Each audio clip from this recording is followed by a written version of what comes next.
Ya. Tomen asiento.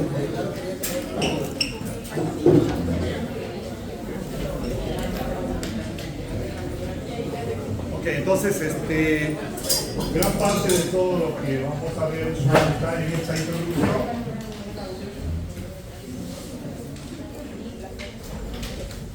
Ya sabemos que el cuerpo humano es un ser homeotermo. ¿Por qué es un ser homeotermo? Porque son Ya, su temperatura es constante. A ver, ¿qué dice? ¿Qué dice por acá? ¿Es cierto eso? Se mantiene dentro de valores normales. Acuérdense que lo que es una función constante, ¿no? Lo que es una función constante, matemáticamente ya saben que sería una horizontal. Y la temperatura del cuerpo humano no es así. ¿Por qué? Porque la temperatura varía. Si nosotros empezamos a medir en la mañana y de repente cada 2 horas y vamos a ver variaciones ahí, entonces no sería constante, ¿sí? Ok. También hay seres poiquilotermos.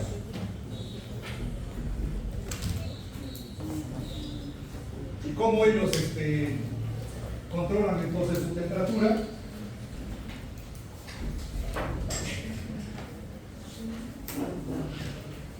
Ok, hay seres homeotermos y poiquilotermos. ¿Cuál es la diferencia?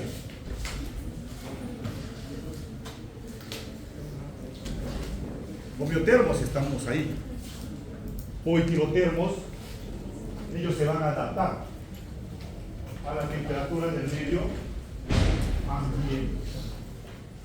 Y el cuerpo humano no es así. Porque en un lugar, por ejemplo, donde hay mayor temperatura, entonces ¿qué es lo que va a hacer el cuerpo humano? Va a tener que hacer los mecanismos para poder regular la temperatura, que es muy cercana a ¿cuánto? 27. Ok. Entonces, ¿qué pasaría si el cuerpo se sobrecalienta? Entonces, si el cuerpo se sobrecalienta, la temperatura corporal empezaría, entre comillas, a aumentar. Pero ya sabemos que es un cuerpo homeotermo, ¿sí? Entonces tiene que hacer mecanismos que traten de esa energía que está absorbiendo, lo pierde. ¿Para qué? Para regular esa temperatura. Por lo tanto, si el cuerpo se sobrecalienta, tiene lugar 2 respuestas, dice. Pero cuando nosotros vemos si el cuerpo se sobrecalienta, ese va a ser un proceso de termogénesis o termólisis. Termogénesis. ¿Ya? Ganancia de calor, generación de calor. Por lo tanto, ¿qué es lo que tiene que hacer? Todo lo contrario, ¿no? Si detecta una termogénesis, tiene que hacer ¿qué? Termólisis. Por lo tanto, aumenta el flujo de sangre hacia las áreas superficiales. Ok. ¿Quién regula eso? ¿Qué vaso sanguíneo regula eso? ¿Qué vaso sanguíneo? Las arteriolas. Ok. Dice que aumenta el flujo. ¿Y cómo puede aumentar? ¿Haciendo vasoconstricción o vasodilatación? Vasodilatación. Ok. Pero de repente no es suficiente esto. ¿Y qué va a seguir? Sudoración. ¿Por qué la sudoración? Porque ahí, cuando se evapora, se va a perder bastante calor. Más o menos 540 calorías por gramo. Los procesos de transmisión de calor pueden ser por conducción, convección y radiación. Conducción y convección necesitan un medio para poder hacer esa transferencia de calor. ¿Ok? Necesitan un medio. Pero radiación no necesita un medio. ¿Ok? Es así como la energía que viene del Sol pues, es capaz de llegar a la Tierra, atravesando el espacio vacío. Entonces, conducción, convección necesitan un medio para que esto sea posible. Mientras que radiación, eso lo hace inclusive en el vacío. ¿Mediante qué? Radiaciones electromagnéticas. Básicamente las que están en el rango infrarrojo. Ahora, ¿qué pasa si la temperatura baja? Entonces, ¿qué va a detectar el cuerpo humano? ¿Termólisis o termogénesis? Termólisis. ¿Qué es lo que tiene que hacer para regular? Termogénesis. Por lo tanto, el flujo se restringe. ¿Vasoconstricción o vasodilatación? Vasoconstricción. Vasoconstricción. Se incrementa el ritmo del metabolismo. Esa es otra manera. También es termogénesis. Ya ustedes deben saber que el metabolismo energético comprende el metabolismo basal, que es la energía necesaria para hacer nuestras funciones vitales. ¿Qué más? La energía que yo necesito para hacer algún ejercicio, para estudiar, de repente necesito energía. ¿Okay? Además, los alimentos, no es que yo voy a ingerir un alimento y automáticamente voy a lograr esas calorías. No, tengo que metabolizar. Entonces, voy a tener la energía o el metabolismo energético, si se conoce, va a ser igual al metabolismo basal más la energía que necesito para hacer ejercicio más la energía para termogénesis de los alimentos. Entonces, una manera de generar este calor, o sea, termogénesis, es incrementando el ritmo del metabolismo. Se comienza a tiritar. ¿Termogénesis o termólisis? Ahí tengan mucho cuidado porque la mayoría a veces se confunden. ¿Ya? Tiritar es una respuesta. ¿Ya? ¿A qué? A una termólisis. Y muchas veces piensan que tiritar es termólisis. No es así. Es termogénesis. Pero todo este proceso está controlado por el hipotálamo.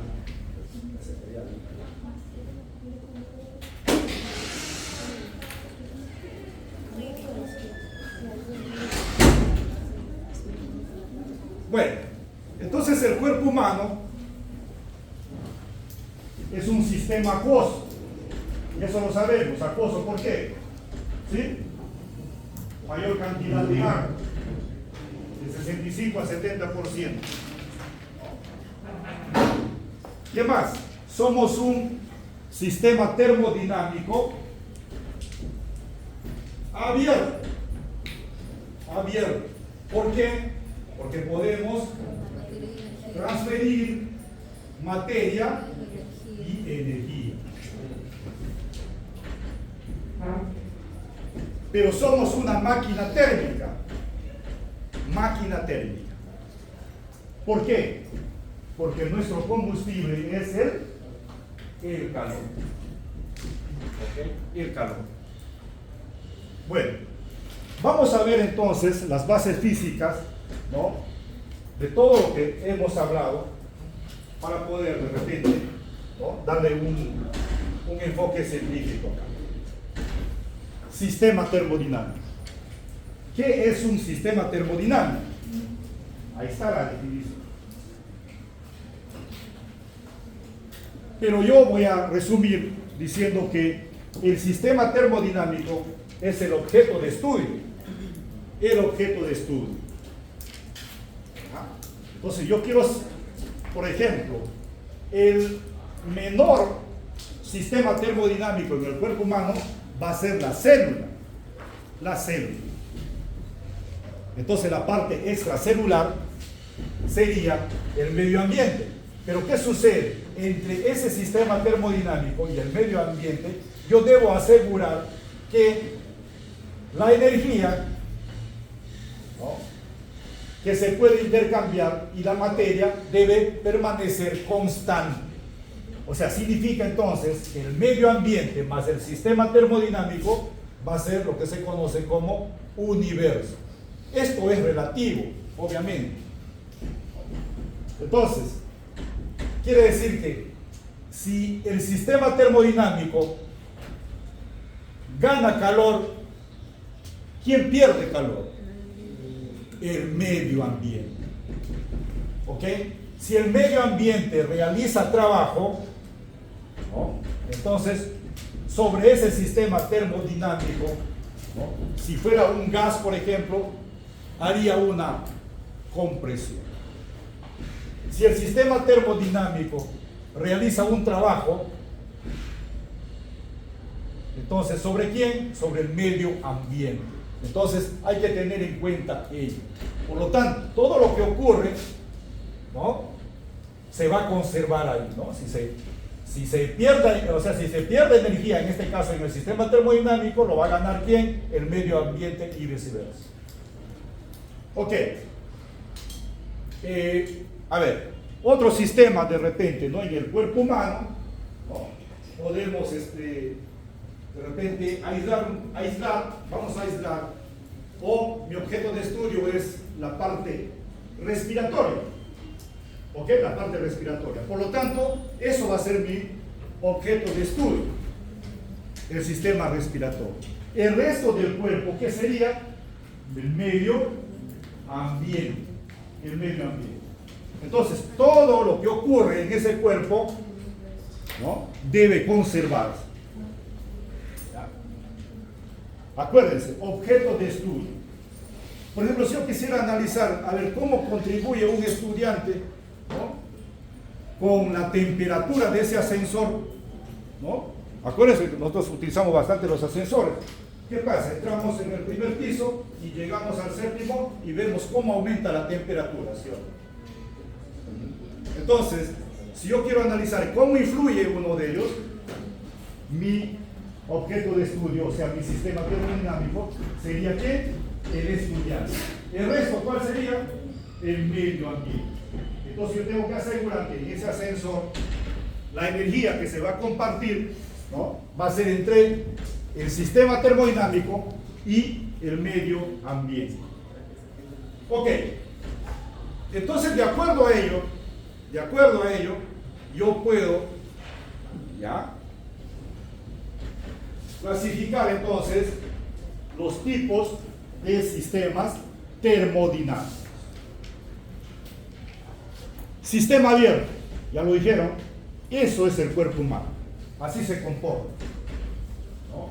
En cada movimiento estamos transfiriendo materia y energía. Sistema cerrado, no se puede transferir materia.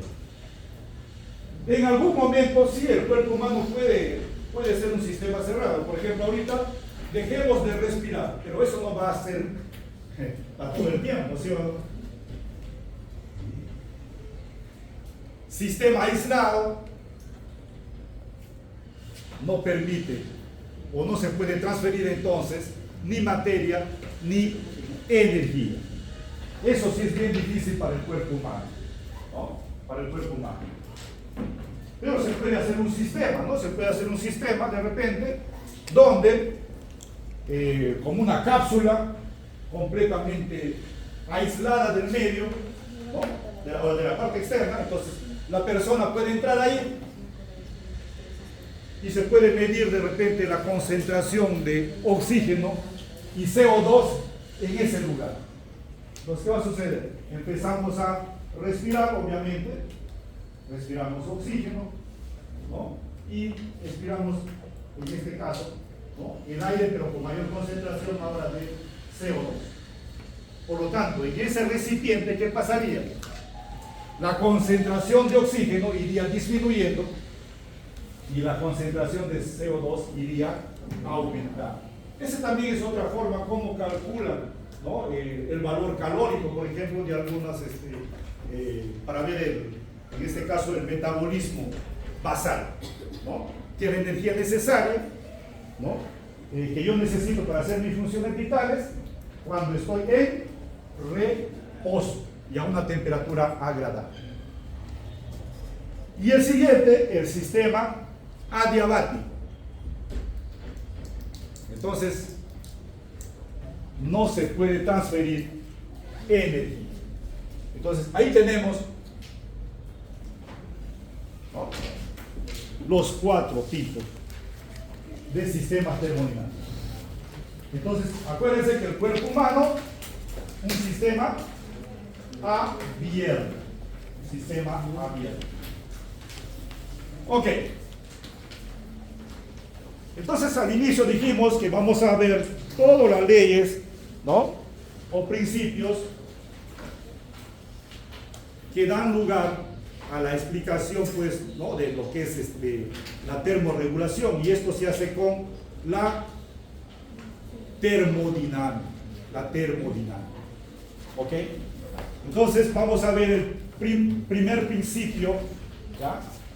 El principio 0 de la termodinámica. Bueno, este es un poco de historia, ¿no? Lo que pasa es que los principios de la termodinámica son 4. ¿Ya? Pero cuando uno hace ciencias, no va a estar esperando en orden, ¿sí o no? En orden. Entonces, se empezó por el primer principio, segundo, y ahí apareció un principio que debería ir antes de todos ellos. Pero ya estaba el principio, ¿no?, el primer principio. Entonces, ¿qué le ponemos? Principio 0, ¿no? Ya, ok. Hay que tener cuidado entonces. Principio 0 o ley 0 de la termodinámica. En este caso, se enuncia con esos 3 cuerpos. Con esos 3 cuerpos. Dice, tenemos entonces 3 cuerpos, A, B y C. Inicialmente van a tener temperaturas diferentes. Entonces, la parte amarilla es una pared adiabática. Significa que no impide el flujo de calor. ¿Ya? Entonces, entre A y B no puede haber interacción, en este caso, térmica, ¿no? Entre A y B. Ok. Entre A y C y B y C, ¿qué hay? Una pared diatérmica. ¿Qué es una pared diatérmica? Que permite el flujo de calor. O sea que A con C sí pueden interactuar, B y C también. Ok, entonces imagínense ustedes si ponemos esos 3 cuerpos a diferentes temperaturas y está aislada del resto, en algún momento llegará al equilibrio, ¿sí o no? O no.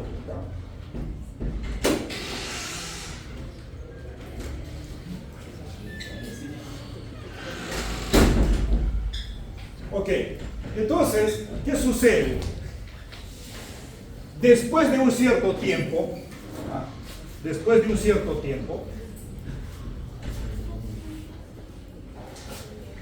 por ejemplo, voy a poner acá, ¿no? Vamos a asumir que la temperatura del cuerpo C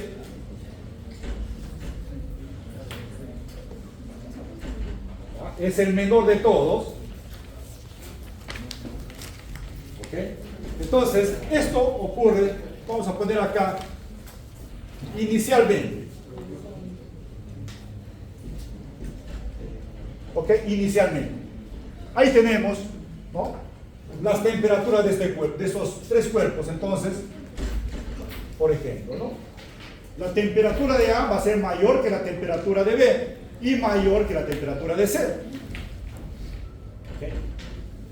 Después de un cierto tiempo,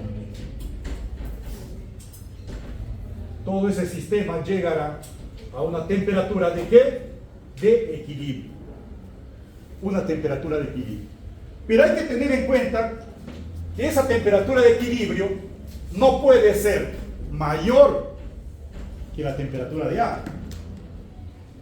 tampoco puede ser menor que la temperatura de C. Va a estar entre, ¿no? Esa temperatura de equilibrio va a estar entre la temperatura de C y la temperatura de A. ¿Ok? Entonces, ¿cuál tiene mayor temperatura? A, inicialmente. ¿Cuál tiene menor temperatura? C. ¿Ok? Entonces, si la temperatura de equilibrio no puede ser igual a la temperatura de A, ni tampoco igual a la temperatura de C, ok. ¿Cuál de esos cuerpos solamente pierde calor?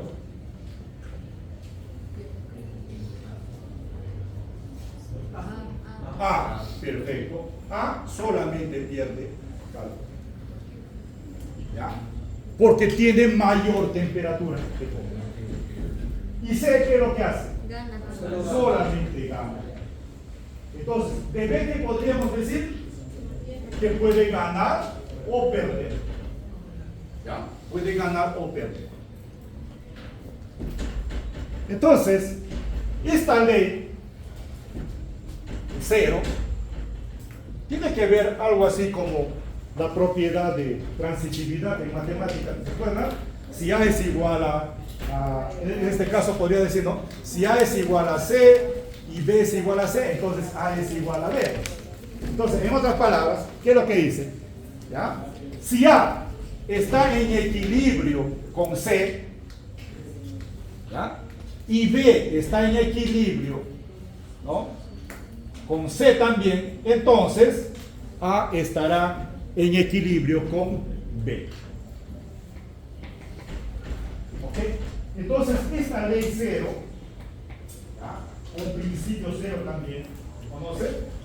Nos da, en otras palabras, la temperatura de equilibrio. Ok. Equilibrio térmico o equilibrio termodinámico. Es lo mismo. ¿Ya? Bueno, ¿y para qué nos va a servir esto a nosotros? Para ecuación.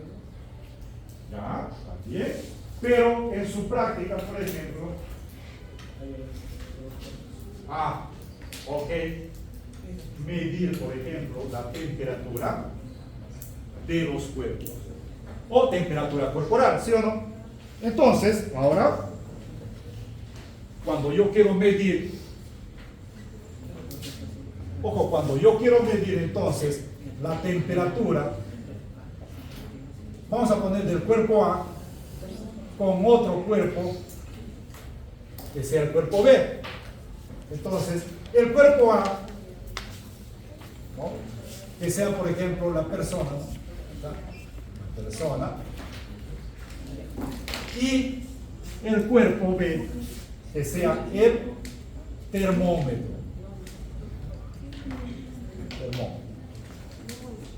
¿Ok? Entonces, igual, por aquí yo voy a tener la temperatura de B, que es la del termómetro, y la temperatura del cuerpo voy a poner A, o sea, de la persona. Inicialmente, ¿sí? Entonces, la temperatura que se va a medir con el termómetro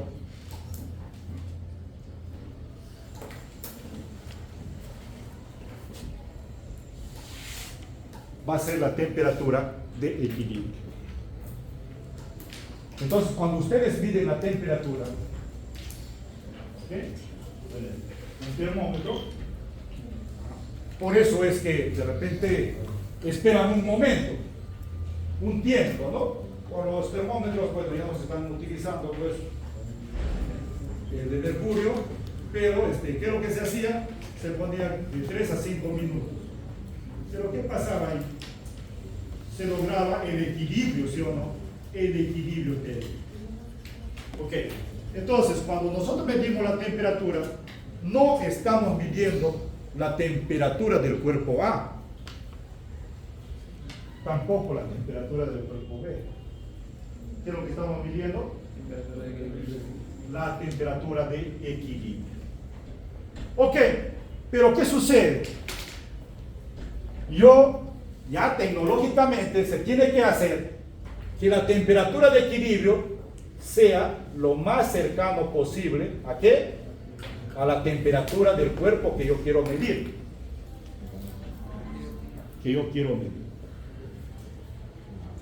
Pero físicamente no voy a poder que sea igual, ¿sí o no? Físicamente no voy a poder. ¿Por qué? Porque ya dijimos que la temperatura de equilibrio nunca va a ser igual a la temperatura de A. Tampoco a la temperatura, ¿no?, del cuerpo. Va a estar entre. Entonces ya en calorimetría veremos que la masa es un factor muy importante, ¿no? Cuanto más pequeño sea el volumen sensible de ese sensor de temperatura, entonces mucho más cercano será a la temperatura, ¿no?, del cuerpo. ¿Ok? Entonces eso es la ley cero.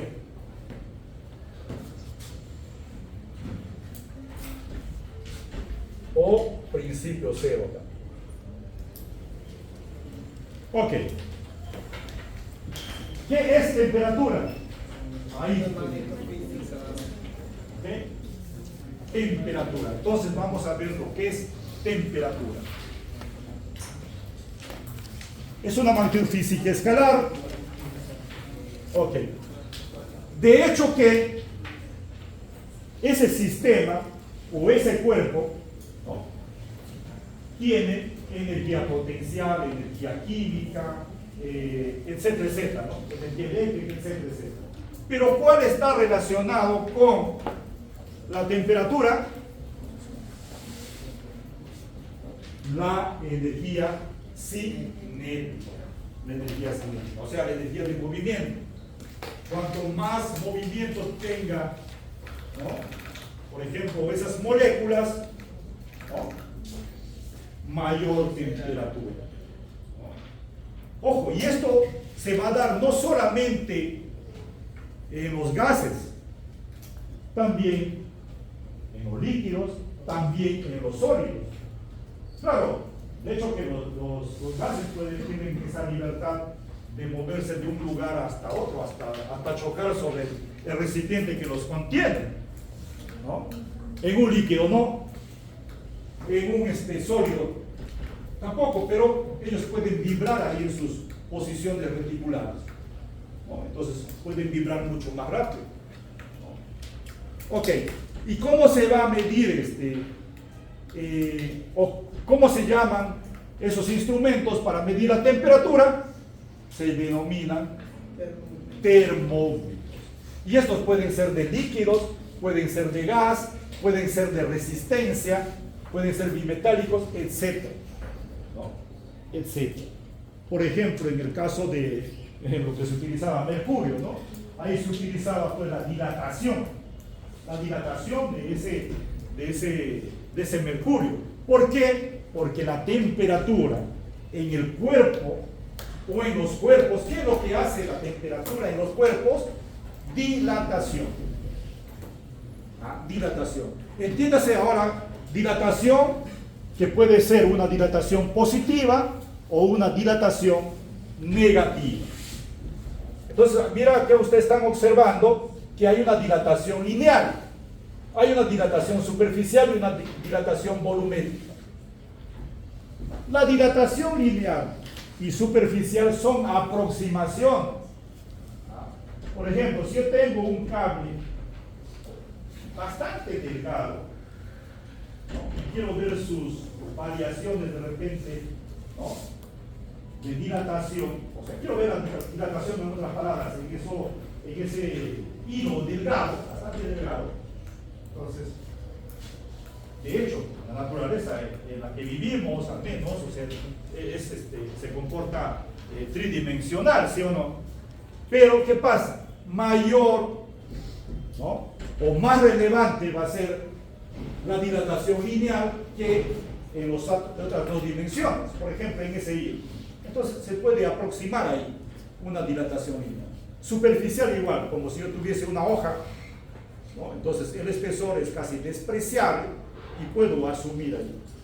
Ok, pero nosotros lo que nos interesa es que en el cuerpo humano esa dilatación va a ser debido a una dilatación volumétrica. ¿Y qué variable va a estar afectada ahí? La densidad. ¿Ya? La densidad. Entonces, la densidad, esta va a estar afectada, ¿no?, por la dilatación volumétrica.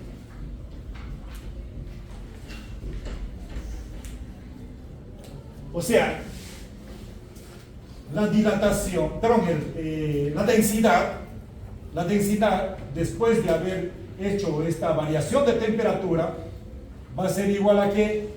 A la densidad que tenía a la temperatura inicial, ¿no?, entre 1 más gamma, que sería el coeficiente de dilatación volumétrica, por variación de temperatura. Ok, por variación de temperatura. Sí, sí. Gamma aproximadamente 3 veces, ¿no?, de la línea. Ok, a ver, atención ahí, observemos esa relación. ¿Ya? Observemos esa relación. ¿Qué pasaría? ¿Ya? ¿Qué pasaría si hay una variación? ¿Ya? ¿Qué pasaría entonces si hay una variación de temperatura positiva? Es mayor la densidad. ¿Qué sucede con la densidad?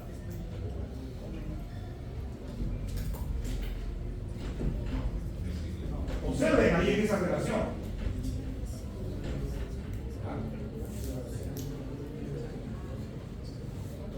A ver, entonces lo que estoy preguntando es, esta relación, si hay una dilatación, en este caso, debido a una variación de la temperatura mayor que 0, eso significa que la temperatura final es mayor que la temperatura inicial,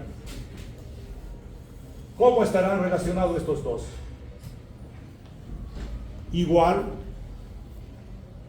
la final será mayor que la inicial o menor que la inicial. La no será mayor que la inicial. Si esto es positivo, ojo, si esto es positivo, este denominador se va a hacer mayor, ¿sí o no? Por lo tanto,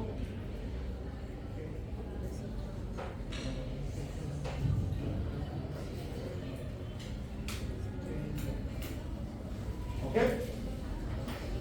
Ahora, ¿qué pasaría? Lo contrario ahora, bueno, ya. Ahora, delta de t va a ser menor que 0. Si es menor que 0 delta de t, ya, entonces esto va a ser menor. Y por lo tanto, la densidad va a ser mayor.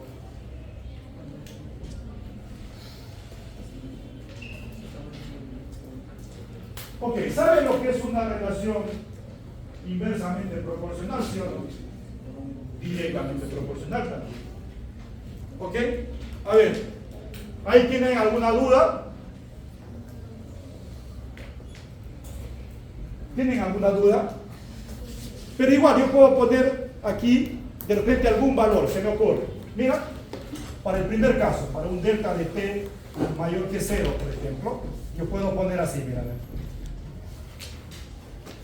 Si esto es positivo, entonces vamos a poner que esto sea 1,2. ¿Ya? Y aquí delta de t negativo, o sea, entonces aquí hay que restar este 1 y de repente es listo. Por ejemplo, ¿para qué casos es mayor entonces? Mira, la densidad, primero dividido entre 1,2 y luego dividido entre 0,8. ¿Para qué casos es mayor? Acuérdense, inversamente proporcional y directamente proporcional. ¿Qué significa inversamente proporcional? Si una variable aumenta, disminuye y viceversa. ¿Ok? ¿Se entendió eso? ¿Ok? Entonces, conclusión. La densidad, ¿no? La densidad aumenta o disminuye cuando la temperatura aumenta. Si la temperatura aumenta, la densidad aumenta o disminuye. ¿Ok? Acá estamos viendo. Acá aumenta la temperatura, la densidad disminuye. Entonces, esto es lo que nos interesa a nosotros. Fluidos, ¿no? Fluidos corporales. Entonces, van a estar influenciados por la variación de temperatura. Y para esto, ¿qué? Utilizamos escalas absolutas y escalas relativas. ¿Cuál es la diferencia? Ojo, escalas absolutas y escalas relativas. A ver, las escalas relativas, vamos a empezar por ello, necesitan al menos 2 puntos para poder, digamos, calibrar estos termómetros. Escuchen, ¿y sabes cuáles son? El punto de fusión del agua y el punto de ebullición. ¿Ok? ¿Se ubican o no? ¿Se ubican ahí lo que estoy tratando de decir? Punto de fusión y punto de ebullición del agua. Ok. ¿Qué pasa? Ya saben ustedes que el agua hierve a nivel del mar. ¿A cuántos grados? Ajá, sí. ¿En la sierra? A menos, ¿no? Entonces ahí tienen ustedes un detalle, ¿no? Que eso puede variar. ¿Dónde lo hago? ¿Dónde lo hago? Pero mientras que las escalas absolutas solamente tengo un solo punto de calibración. ¿Y dónde va a ser eso?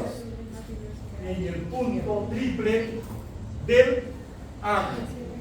Punto triple del agua. A ver, ¿qué es el punto triple del agua?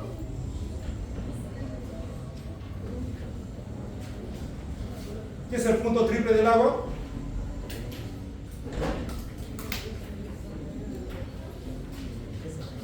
Se están revisando ayer la información, ayer punto triple del agua. Es aquel punto para el cual coexisten las 3 fases. O sea, voy a tener sólido, líquido y gas. Es un punto único. ¿Ya? Es un punto único. Y eso será igual aquí, en la China, en la Cochinchina, en el planeta Júpiter, eso será lo mismo. ¿Ya? Ya no va a haber que ese punto va a variar debido que a la altura, nada de eso. ¿Ok? Es más fácil tener las 2 fases, ¿sí o no? Es más fácil. Por ejemplo, yo en verano de repente una Coca-Cola, le metes hielo, ¿no? Ahí tienes las 2 fases, ¿sí o no? Va a ser sólida y líquida. Ok. Entonces,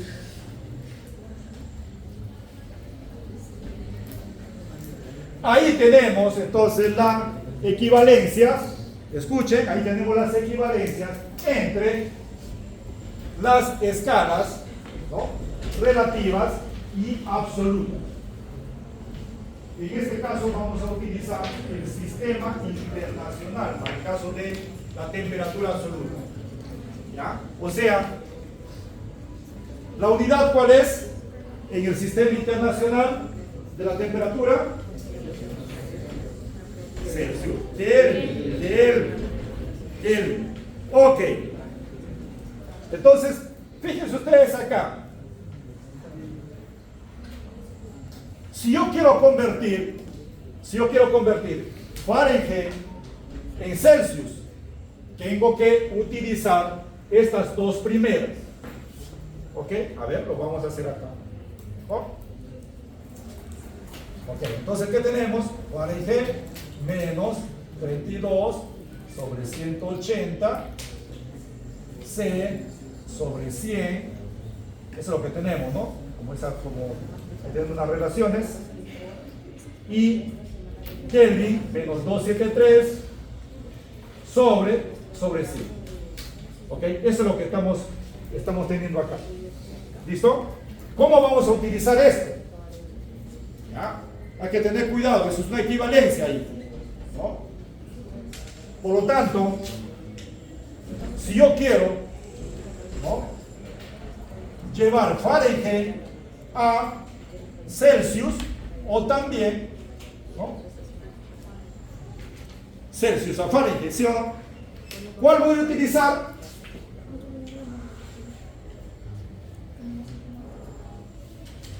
Voy a utilizar esos dos. ¿Ya? ¿Ok? Si yo quiero llevar, ahora, quiero llevar entonces de Fahrenheit, quiero llevar a Kelvin o viceversa. Entonces, ¿cuál voy a utilizar? Esos extremos. 22 sobre 180, y esto va a ser igual 273 entre sí.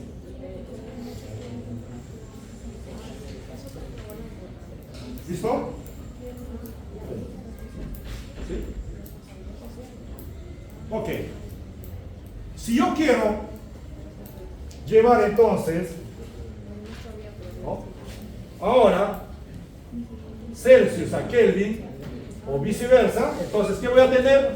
C igual a K menos 273. Entre 100 se van, ¿sí o no? Ahí tienen todo. ¿Ok?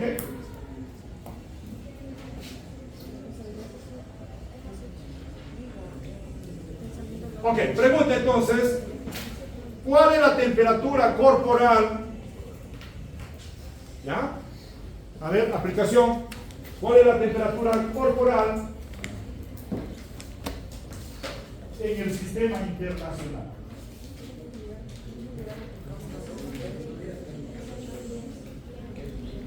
La temperatura corporal en el sistema. Oh. ¿Qué unidad es? Kelvin, ¿no? Ajá, Kelvin. ¿Sí? Acuérdense, unidad en el sistema internacional, ¿cuál sería? Kelvin. Entonces, quiere decir, ¿qué están teniendo en mente?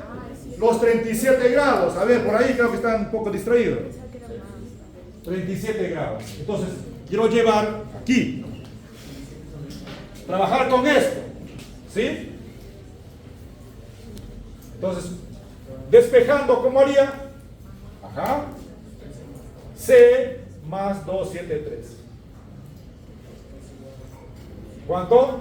37 más 273. Esto es 310. 310 que. Ok. La temperatura corporal en Fahrenheit. La temperatura corporal en Fahrenheit. ¿Ah? Bueno, ya lo vieron ahí. Está bien, pero ¿cuál deben utilizar? ¿Sí? Eso. ¿Ya? Ok, entonces ahí ustedes pueden comprobar todo esto. ¿Ya? El agua hierve a 212 Fahrenheit, ¿ya? Temperatura corporal en Fahrenheit 98,6, temperatura de ambiente 72, el agua se congela a 32, cero absoluto menos 460, ¿no? Y por otro lado tenemos en Celsius y en Kelvin. Ok, pero aquí va a haber un detalle muy importante, ¿ya? Un detalle muy importante. Dice que la mínima temperatura, escuchen, la mínima temperatura que un sistema, ¿no?, puede tener, la mínima temperatura que un sistema puede tener es 0 Kelvin. Por eso se llama, ¿no?, temperatura absoluta. O sea, no puede haber temperaturas menos que el 0 absoluto. Ok. Entonces, ¿ya? Ok. A ver, menos 300 grados Celsius. Escuchen, menos 300 grados Celsius. ¿Existe en la naturaleza? Acuérdense que la mínima temperatura que puede tener un sistema es 0 Kelvin, o sea, por eso es temperatura absoluta. Entonces, ¿qué es lo que haría? Convertir a Kelvin. Entonces voy a tener, acuérdense, Kelvin era C más 273, entonces menos 300 más 273, ¿y qué sucede acá? Menos, ¿cuánto? 27, ¿no? Menos 27. No existe. O sea, es ilógico, ¿no? Así. ¿Ya? Ok.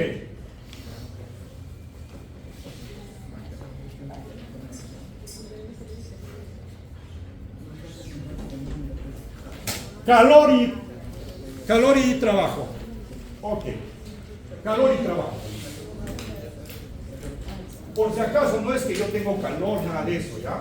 Vamos a hablar físicamente acá, ¿ya? Físicamente. El calor, escuchen, el calor es energía en transición. Se propaga, dice, en forma espontánea de los objetos de mayor temperatura a los de menor temperatura. De mayor a menor temperatura. Ejemplo, mira acá, el cuerpo A tiene mayor temperatura y el cuerpo B tiene menor temperatura. Ok. Pero ¿qué sucede? El flujo de calor va de mayor a menor. Entonces, el que tiene mayor temperatura va perdiendo, ¿sí o no? Y el que tiene menor va ganando. ¿Y qué pasa cuando se igualan ambas temperaturas? ¿Se puede hablar de calor? ¿Ah? ¿Se puede hablar de calor si ambos cuerpos tienen la misma temperatura?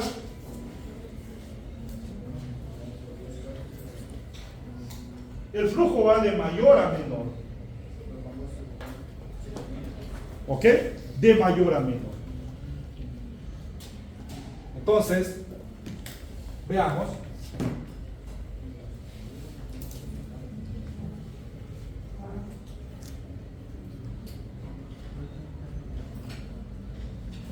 Yo tengo acá dos cuerpos.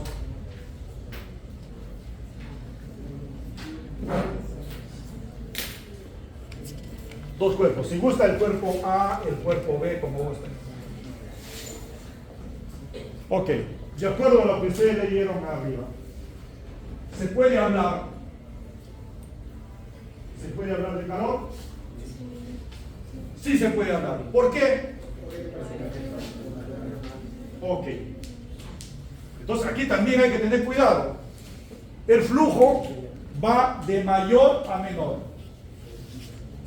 ¿Ya? Ajá. Ok. Entonces acuérdense, porque ahí está el flujo de calor. Algunas veces cuando ven negativos, o sea, el estudiante a veces se confunde aquí. Hay que tener cuidado ahí, ¿no? Ok. A ver acá.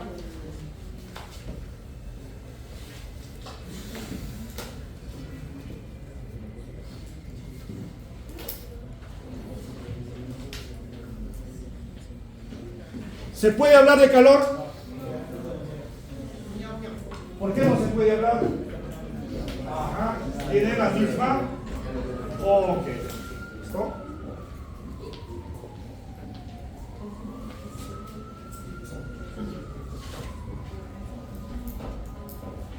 Ok. El trabajo, ¿ya? El trabajo, ya sabemos, físicamente, el trabajo es una magnitud, ¿ya?, escalar, que es el resultado del producto escalar de fuerza por desplazamiento, ¿ya? Fuerza por desplazamiento. Pero cuando hablamos ya de termodinámica o hablamos de mecánica de fluidos, preferentemente utilizamos la presión, ¿no? Utilizamos la presión. Acuérdense que la presión es la fuerza perpendicular sobre el área, ¿no? Entonces de ahí es donde aparece, en este caso, ya que el trabajo va a ser la presión por la variación de volumen en el caso de un proceso isobárico. ¿Por qué proceso isobárico? A presión constante. ¿Qué es un proceso isotérmico? Isócoro, volumen constante. Ok, entonces aquí hay una equivalencia entre lo que es la caloría y joules, ¿no? O sea, lo que se creía antes, ¿no? Energía mecánica y energía térmica. Bueno, ahora sabemos que es una sola cosa. Y ahí está la equivalencia. Ok. Entonces, fíjense ustedes ahorita, ¿ya?, antes de pasar esto, ¿qué les dije del cuerpo humano? Que la temperatura no era constante. A ver, ¿qué pasaría si a ver, escuchen un ratito. ¿Qué pasaría si la temperatura en el cuerpo humano fuera constante? O sea, ojo, que el cuerpo humano es una máquina térmica. Todas aquellas que utilizan como combustible el calor se conocen como máquinas térmicas. Entonces, si yo tengo que están constantes, ¿qué pueden intercambiar? No se podrían intercambiar. Nada. O sea, para realizar nuestras funciones vitales necesito el combustible, el calor. Claro. Entonces, si todo está a la misma temperatura, no podría haber cosa. ¿Ok? ¿Cuándo ese cuerpo va a estar a temperatura constante? Cuando está muerto. Eso significa la muerte biológica, ¿sí? Biológica. ¿Ok? Entonces, la temperatura, mira, acá, vamos a ver la temperatura aquí. Temperatura en función del tiempo. Bueno, pongo así. Entonces, ojo, no es una constante. En el cuerpo humano es así.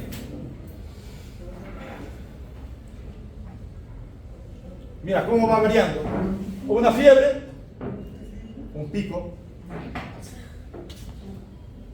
Eso se conoce como estado estacionario. ¿Ya? Estado estacionario. O sea, está variando dentro de la tolerancia. Claro que si hay un pico, eso, por ejemplo, pierde.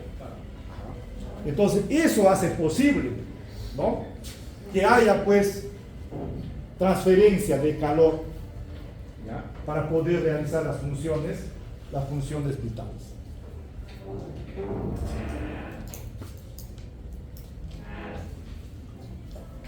Primer principio de la termodinámica.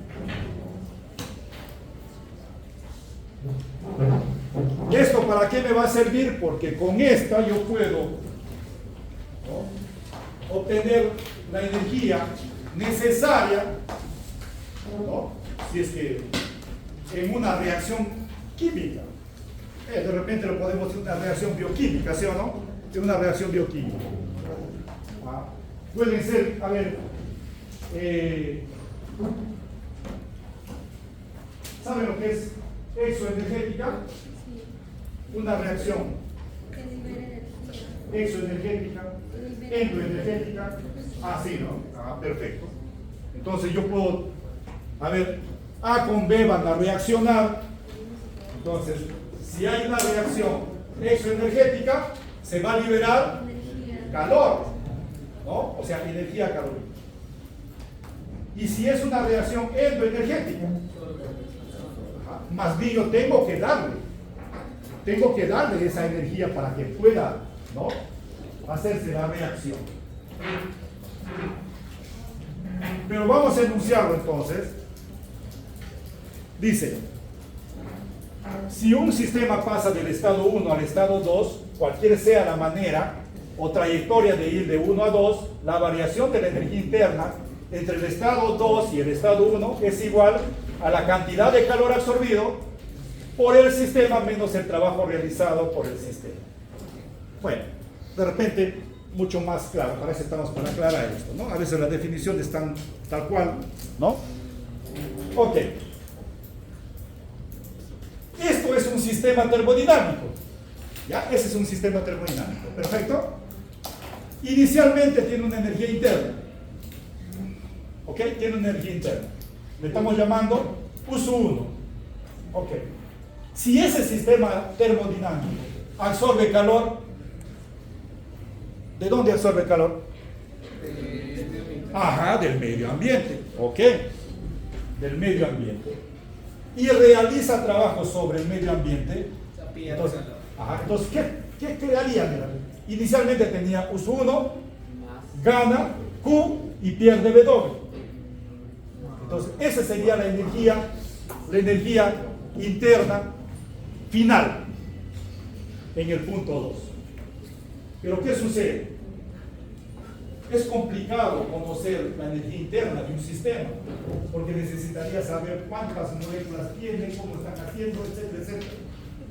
Pero lo que es fácil es encontrar la variación. ¿En función de qué? De esas variables que pueden medirse fácilmente, como es el calor absorbido, o el calor liberado, o el trabajo realizado, o el trabajo que pueden realizar sobre él. Entonces, dicho en otras palabras, ¿qué voy a tener? Que la variación de energía interna va a ser igual al calor que absorbió menos el trabajo. O sea, con eso yo puedo saber cómo es la variación de la energía interna. Ok, entonces, ¿qué sucede? Como yo puedo ganar o perder calor y puedo realizar trabajo, o también que el trabajo realice sobre ese sistema, tengo las combinaciones respectivas. Acá están las 4 combinaciones respectivas. ¿Ok? Aquí, mírale, ¿qué pasa? Gana calor, realiza trabajo, mírale. Aquí, pierde calor, ¿no? Ajá, realiza trabajo, entonces quedaría así. Aquí gana, ¿no? Y también realizan trabajo sobre. Ok. Por ejemplo, yo les puedo explicar acá uno de ellos y ustedes pueden hacer el resto para los demás, ¿no? Mira, aquí en este último, el sistema termodinámico pierde calor, ¿no? Pierde calor. Y el medio ambiente realiza trabajo sobre ese sistema termodinámico. Por lo tanto, la variación de energía va a ser menos Q más W. Ahora, si esto fuera un gas, si este sistema termodinámico fuera un gas, ¿en qué casos se está haciendo compresión y en qué casos se está haciendo expansión? ¿Quién te va a decir que si hace compresión o se hace expansión es el trabajo? El trabajo. Calor no, ¿ya? Entonces aquí estaría haciendo expansión. Aquí también expansión. Compresión. Si bien es cierto, nosotros estamos indicando tan solamente una flechita, pero realmente es todo el medio ambiente es el que está realizando sobre. Bueno, acá tenemos entonces, ¿cómo se llama este proceso? Isotérmico. Isótopo. Ok. Entonces, acuérdense que el trabajo era la presión por la variación de volumen. ¿En cuál de esos procesos? ¿En cuál de esos procesos el trabajo es cero? Acuérdense que el trabajo era la presión por la variación de volumen, ¿sí o no? ¿En cuál de esos procesos el trabajo es cero entonces? A ver, observen ahí. En el proceso isótopo.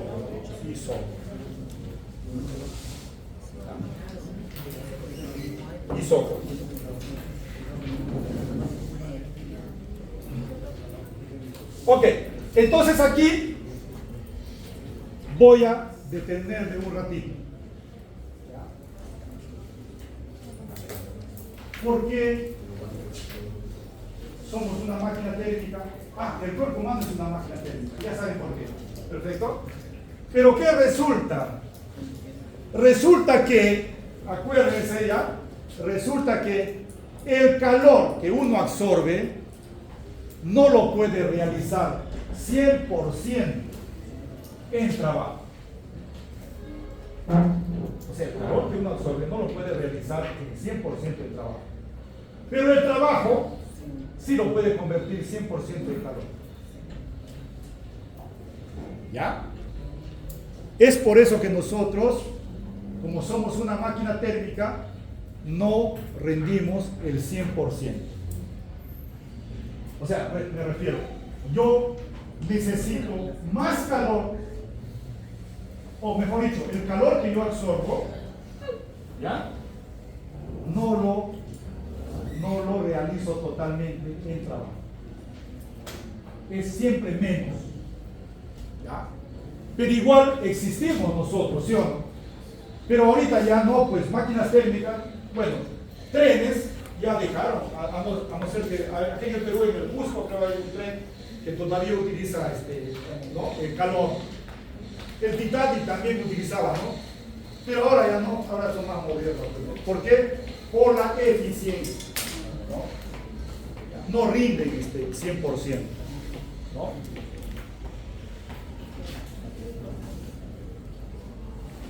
Ok, calorimetría. Esto va a dar de alguna fundamentación a lo que es la medición del calor. ¿Ya? Y también lo que es, en este caso, ¿ya? La medida de la temperatura. Bueno, aquí hay un caso muy interesante. A ver, tenemos aquí, para entender esto, vamos a ver que tenemos un bloque de hielo a menos 25 grados Celsius. ¿Perfecto? A ver, aquí tenemos esta gráfica va a representar el comportamiento, ¿no?, de un bloque de hielo que está a menos 25 grados Celsius y se le empieza a dar calor. ¿Ok? Se le empieza a dar calor. ¿Qué sucede? Aumenta su temperatura. Va aumentando su temperatura. De lo que era menos 25 sigue aumentando y llega a cero. A cero. Pero ¿qué pasa? Por más que siga dándole la misma cantidad de calor, así, de repente con un mechero, ¿no? Un mechero, por ejemplo. ¿Ok? ¿Qué sucede? No aumenta la temperatura. ¿Y qué sucede? ¿Por qué no aumenta la temperatura? Y eso es algo muy particular para el caso del agua. Esto ocurre a 0 grados. Entonces, ese hielo a 0 grados ya no aumenta su temperatura, sino que más bien esa energía que tú le das lo utiliza para convertirse ¿en qué? En líquido. Ajá. Entonces, eso se conoce como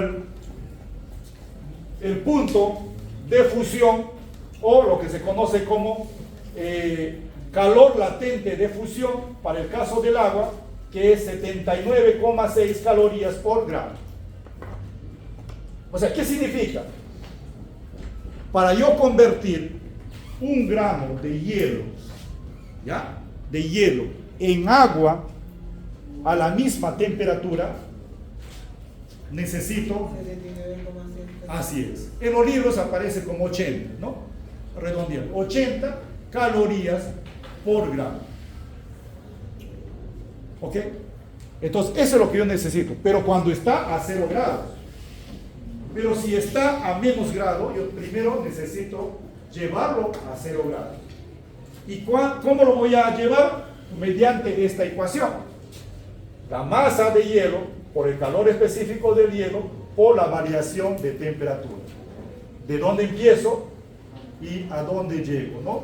Por ejemplo, si yo quiero llevarlo de A a B, entonces sería, la temperatura final sería 0, menos la temperatura inicial, menos 25.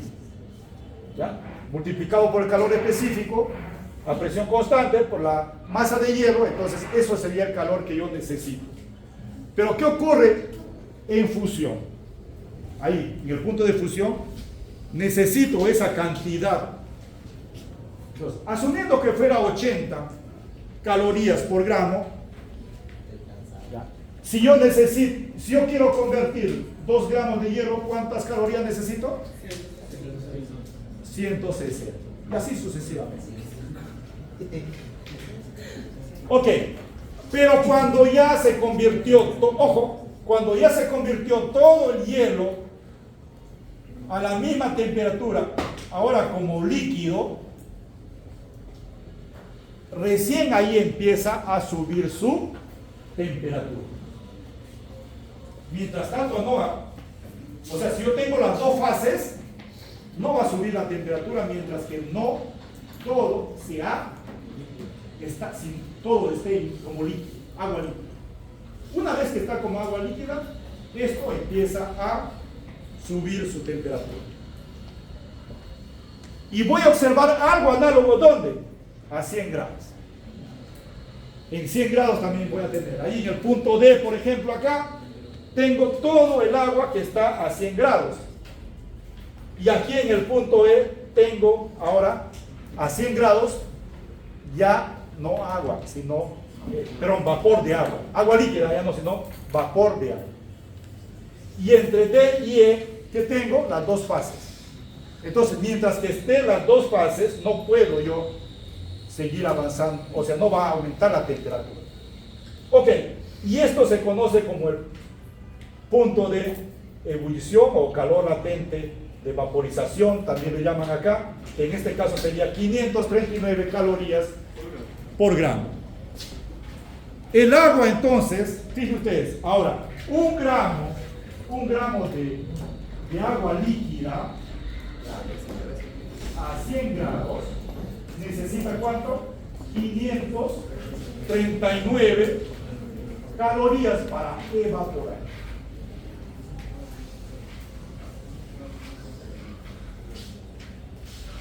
Son calor latente, de fusión y de vaporización. Entonces, fíjense ustedes,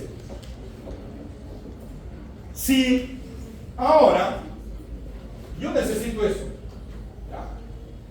Esa es agua, pero si yo tengo sudor, y quiero evaporar, necesitaré ¿cuánto? 539.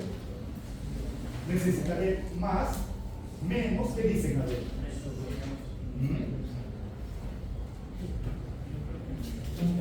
Por si acaso el sudor ya no es como el agua. El sudor tiene sal. Por lo tanto voy a necesitar más. Entonces, ¿qué sucede? Estos procesos hacen que cuando se evapora sudor, ¿no?, se pueda perder, ¿no?, bastante energía. Bastante energía.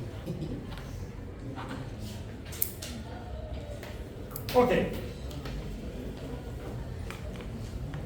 Observen acá.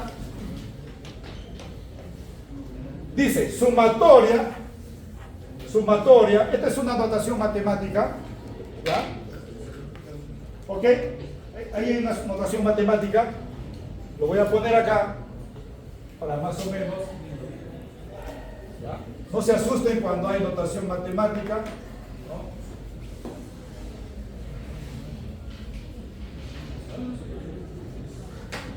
Ok, esto es la fundamentación de la calorimetría. ¿Ya? La fundamentación de la calorimetría. O sea, la sumatoria de los calores que pueden ganar o perder, eso va a ser igual a cero. ¿Ya?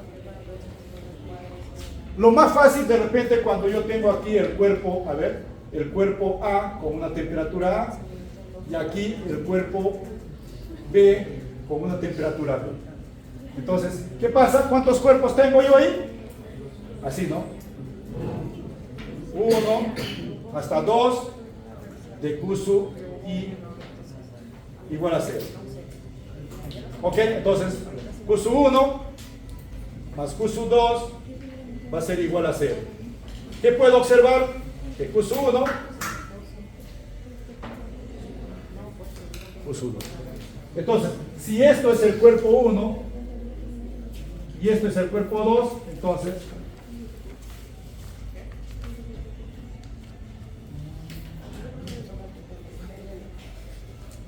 ¿qué significa? Si uno gana, el otro.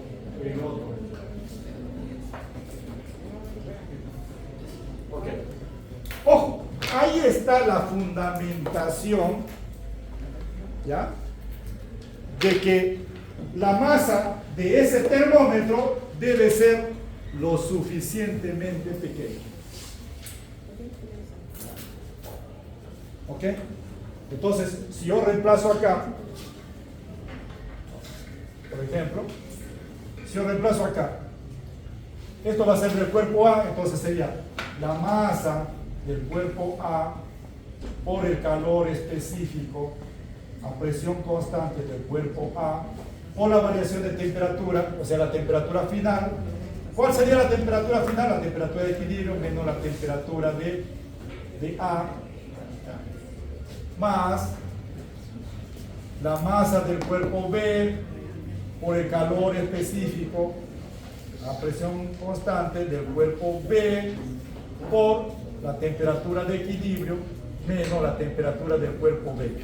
Y esto va a ser igual a 0. Lo único que estoy reemplazando es esto, ¿no? ¿Ok?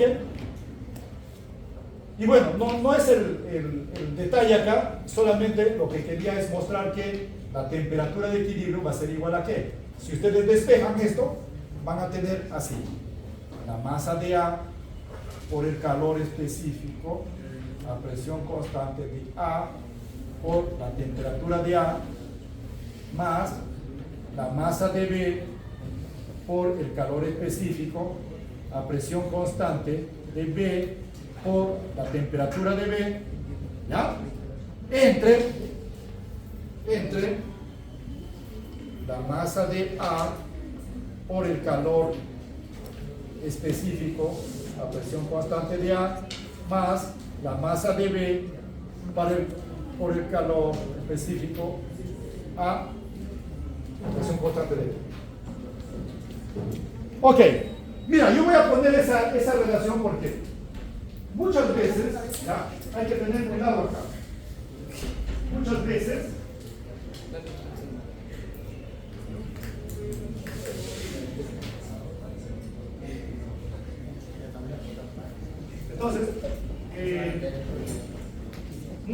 muchas veces, ¿no?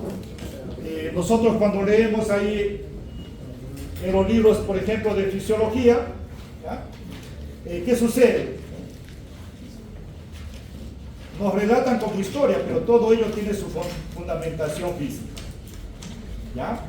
Entonces yo lo que diría es ahí, para que más o menos analicen, es lo siguiente. Si el cuerpo es, ¿ya? Si el cuerpo es A, ¿ya? Y esto es el termómetro, ok. ¿Ya? Entonces, imagínense ustedes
entonces,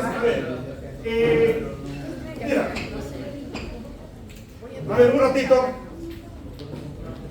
Yo quiero que la temperatura de equilibrio sea igual a la temperatura de A, ¿sí o no?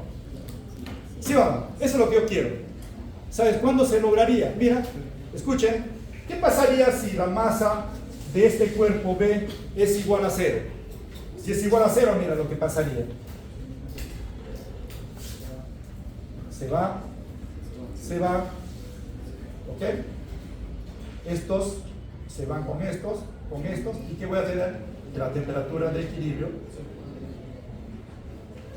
se igual a la temperatura de equilibrio. Sí, pero tiene que haber una masa, ¿sí o no? ¿Con qué mido? Pues no, ¿con qué mido? Entonces, ¿qué pasaría si la masa es pequeñísima? Entonces, ¿ya? Si la masa de B es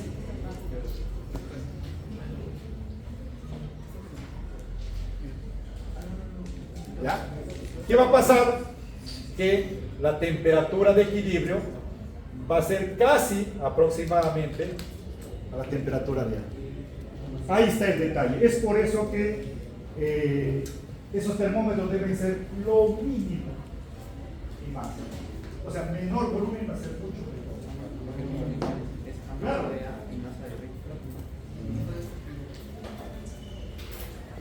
Ok.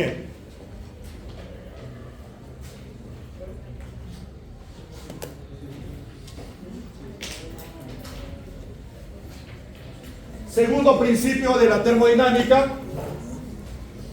Es imposible construir una máquina térmica que sea 100% eficiente. ¿Por qué? El calor no se puede convertir en 100% en trabajo. Por eso. Ajá. Y el otro es que es imposible que un cuerpo frío entregue calor de forma natural a un cuerpo caliente. Solo invirtiendo trabajo lo puede hacer de manera forzada. ¿Ok? Entonces, ahí vamos a hablar de una variable física muy importante que es la entropía. ¿Qué es la entropía? Desorden molecular. Siempre aumenta de manera natural. Ojo. Pero ¿qué sucede? Cuando el sistema, escuchen, cuando el sistema llega al equilibrio térmico, la entropía es máxima. Máxima la entropía. ¿Ya? La entropía es máxima. Ok, ahí está lo que les había dicho, ¿no? La entropía de un sistema aislado nunca puede disminuir. Los sistemas vivientes se caracterizan, escuchen acá, por la energía que contienen y por los flujos de energía a su través, o sea, a su alrededor. ¿Ya? O sea, los sistemas, ¿no? Los sistemas vivientes, ¿no? Tienen que transferir, ¿no? Energía y materia, obviamente, con el medio ambiente. El equilibrio termodinámico puede ser equivalente a la muerte. ¿Por qué? Porque si hay equilibrio, ya no hay flujo de calor. Y ese sistema, ¿no? En este caso termodinámico, que va a utilizar calor, ya no podría hacer funciones humanas. Y esto es bastante importante. El flujo de energía es condición necesaria y suficiente, y probablemente suficiente para la organización molecular del sistema que lo recibe. Analicen eso un poco. Entonces, ¿qué sucede? El cuerpo humano, cuando la temperatura es constante, eso ocurre con la muerte. ¿Y qué pasa? Si ya no hay calor, empieza esa desorganización molecular. Ajá, empieza. O sea, al final empieza, vamos a entenderlo así, ¿no? Empieza a descomponerse, bueno, así, empieza a descomponerse. Y eso es el detalle. ¿Ya? Entonces, hablar de temperatura constante creo que no es lo apropiado, mejor una temperatura en estado estacionario, ¿no? Hacia arriba, hacia abajo, dentro de la tolerancia. ¿Ya?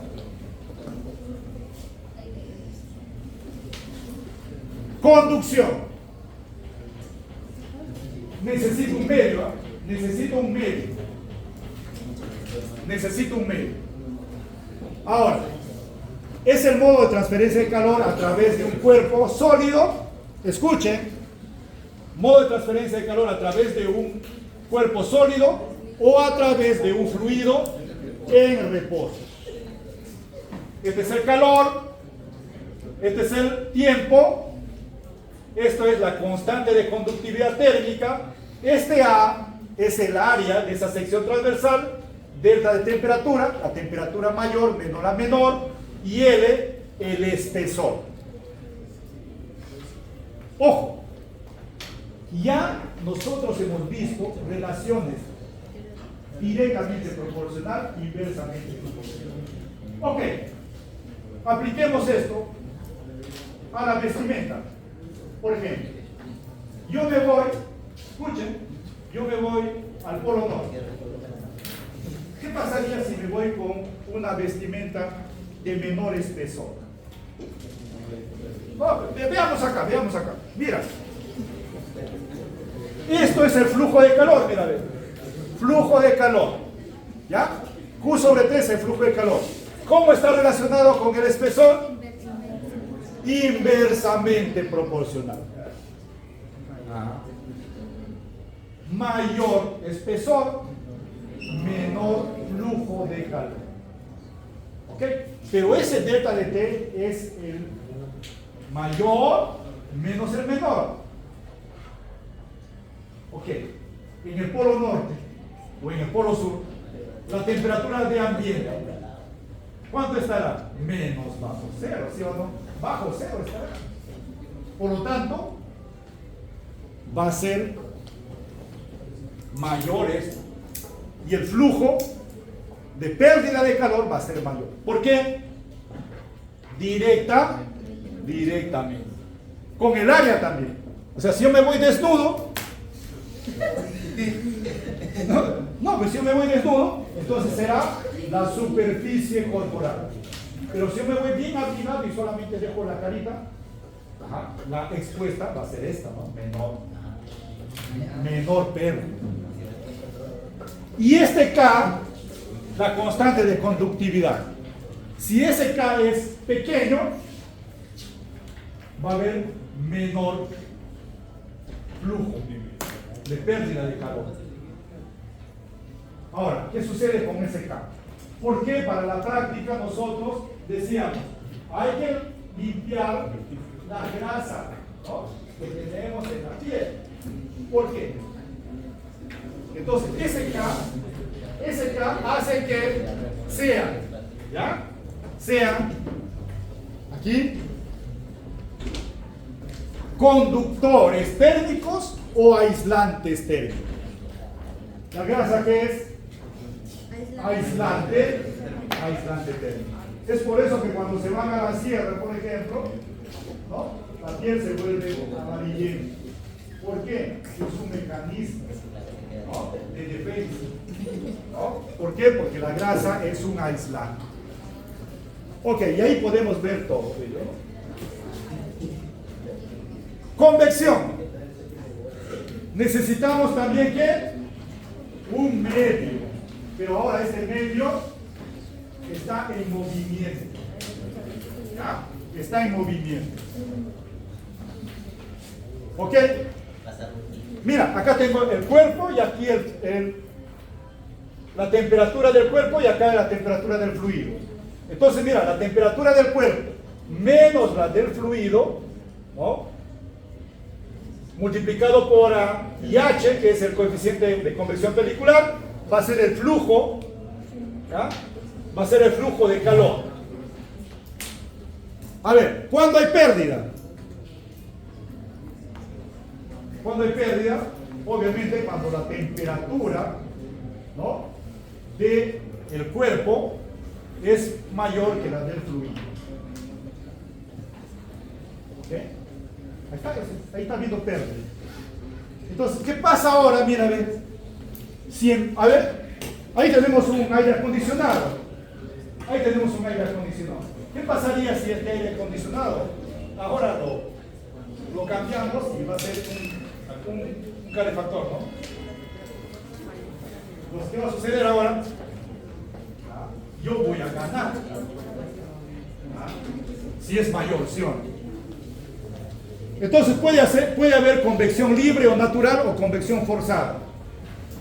Yo les voy a dar un ejemplo de convección libre. ¿Ya? Voy a abrir la puerta.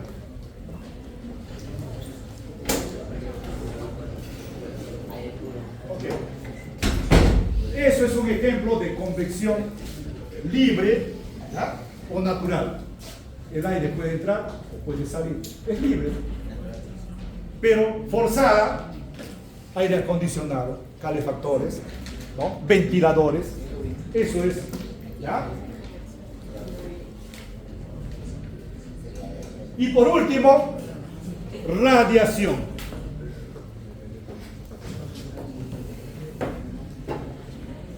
Esto no necesariamente necesita un medio. ¿Por qué? Porque lo puede hacer hasta en el vacío. Y como decía, esto está en la región de infrarrojo.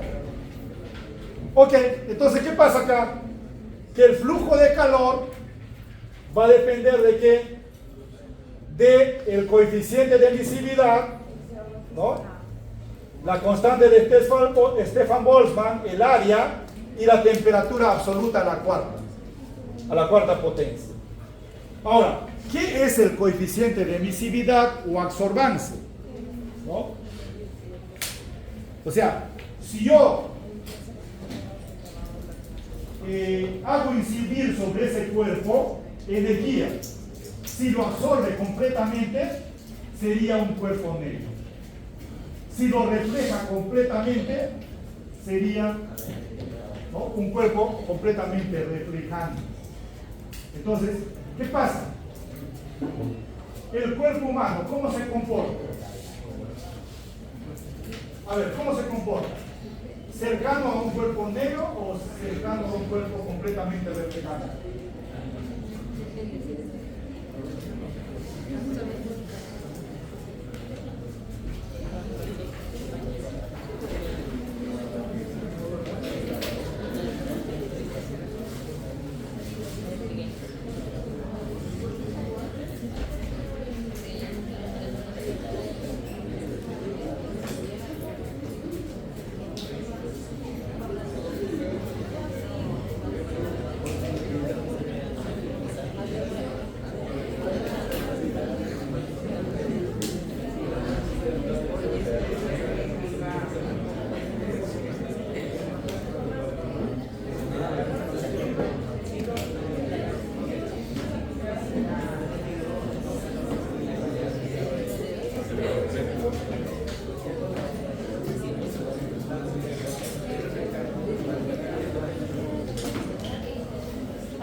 Ok, entonces, vayan viendo ahí lo que es un cuerpo. ¿Cuál es la temperatura? ¿Cuál es la temperatura en Fahrenheit?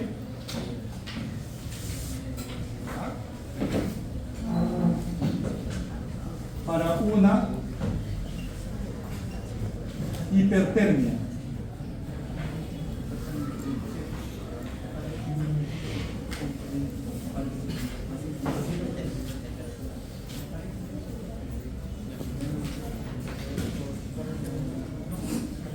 Ok, entonces vamos a poner acá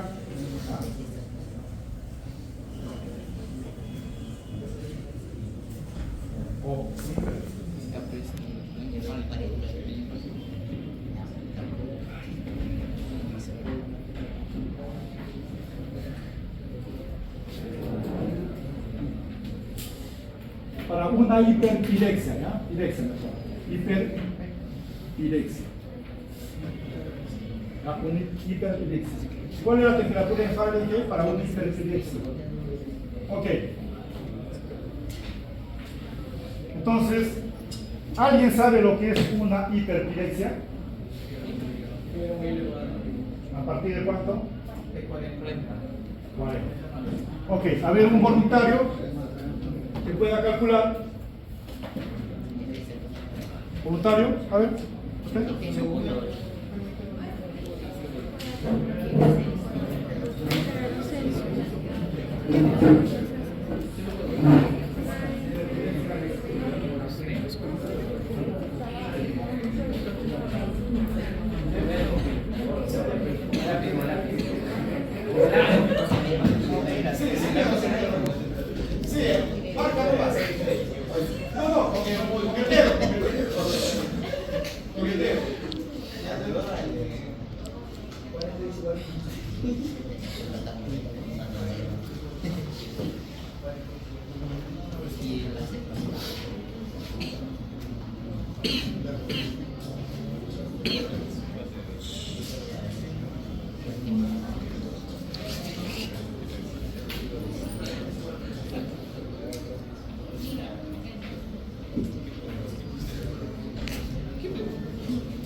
¿Qué? ¿Qué? Más allá. Muy bien, por estar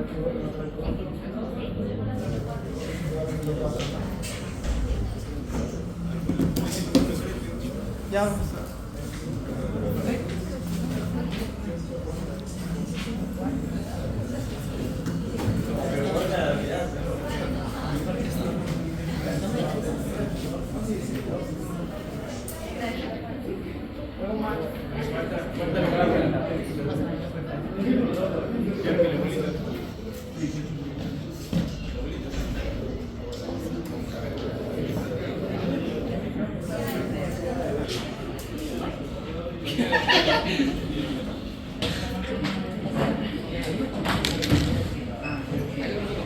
Delegada